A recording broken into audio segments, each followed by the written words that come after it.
رسول خدا صلی اللہ علیہ وآلہ وسلم پر، اور دل نے چاہا کہ کروں شان محمد کو رقم، فکر مجہول ہوئی گر پڑا ہاتھوں سے قلم۔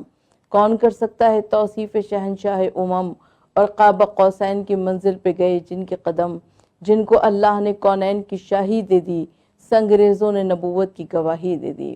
ہزاروں درود اور ہزاروں سلام ہمارا آقا صلی اللہ علیہ وآلہ وسلم کی ذات گرامی پر، اور جن کے لیے شاعر نے کہا کہ عشق دم جبرائیل، عشق دم مصطفیٰ، عشق خدا کا رسول، عشق خدا کا کلام۔ کیا خوب کہا کہ وہ دانائے سبل ختم الرسول مولائے کل، جس نے غبار راہ کو بخشا فروغ وادی سینہ، نگاہ عشق و مستی میں وہی اول وہی آخر، وہی قرآن وہی فرقان وہی یاسین وہی طہا۔ ہزاروں درود اور سلام ہمارا آقا صلی اللہ علیہ وآلہ وسلم کی ذات گرامی پر۔ جب حضور نبی کریم صلی اللہ علیہ وآلہ وسلم مکے کی سرزمین پر مبعوث برسالت ہوئے تو سرکار دو عالم صلی اللہ علیہ وآلہ وسلم کے سر پر ہمیشہ ایک بادل سایہ فگن رہا کرتا تھا۔ حضور نبی کریم صلی اللہ علیہ وآلہ وسلم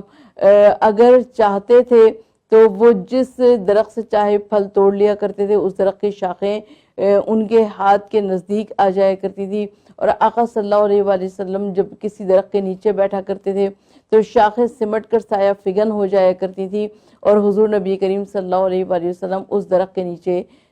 آرام فرما لیا کرتے تھے۔ حضور نبی کریم صلی اللہ علیہ وآلہ وسلم سے روایت ہے کہ سرکار دو عالم صلی اللہ علیہ وآلہ وسلم نہ صرف یہ کہ